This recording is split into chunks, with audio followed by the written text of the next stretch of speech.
Hello, students. Learn from home. Now, today we will discuss that subject business studies, topic international trade for class 11 students. Now, international trade, what does it mean?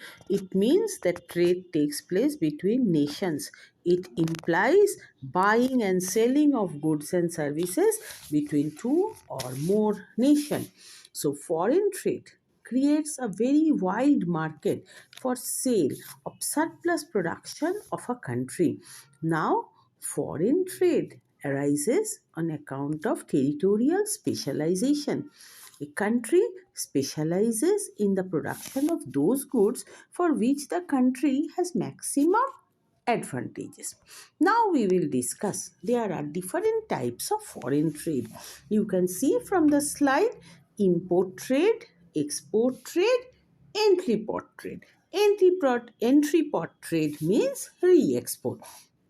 Import trade means that this is the type of trade wherein goods are purchased from foreign countries, and you can see in the slide it is given that when the goods are purchased from foreign countries, that means we are buying the goods.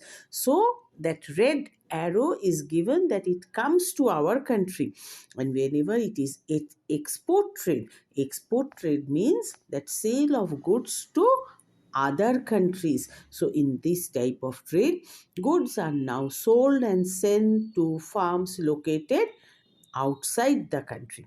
And what is entry port trade? Entry port trade means when goods are imported from one country and are exported to another country.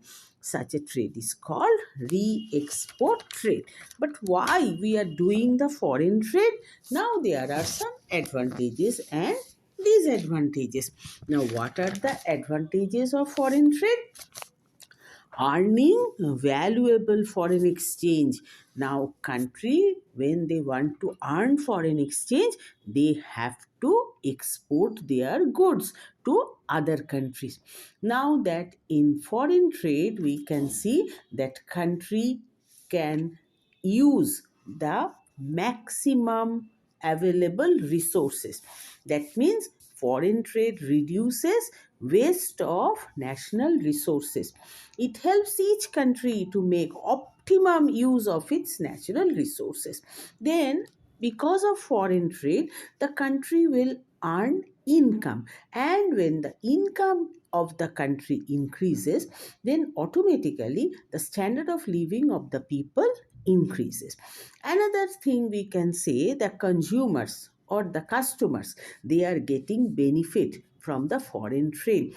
A variety of goods of better quality is available to them at a reasonable price.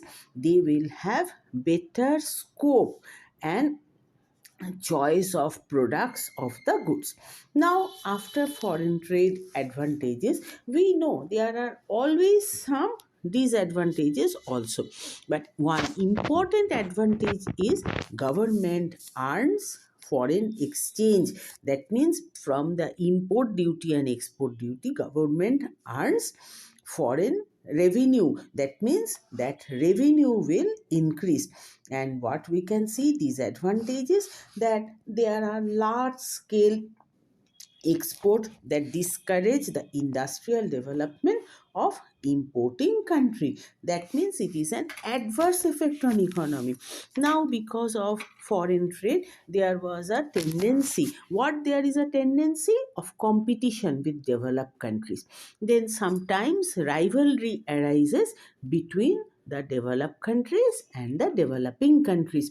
Sometimes we can see foreign trade leads to exploitation of developing countries by the developed countries. The prosperous and dominant developed countries, they try to regulate the economy of the nations. Now we can see, and sometimes in foreign trade there are some language problem. Different languages are spoken in different countries, and these languages become detrimental to establish trade relation between various nations. Now we can see there are shortage of goods in an importing country. sometimes the traders, they prefer to sell their goods to other countries than in their own countries. Why? Because from the other countries they can earn more profit. So this result in shortage of goods within the country. So our home industry being adversely affected. So, what we can see, foreign trade poses a threat to the survival of infant and nascent industries of the developing countries. Due to foreign competition and unrestricted imports, upcoming industries in the country may collapse. So, you can see in the foreign trade, we are using different modes of communication, modes of transport also. Generally foreign trade, it is a trade between different nations. Now how the goods can be transported from one country to other country, either by waterways or by airways. So these two are playing most important role, as well as sometimes that trade between two nations can take place by roadways also. So from the figure, from this slide, you can understand how the trade is taking place. Now you see currencies used in international trade.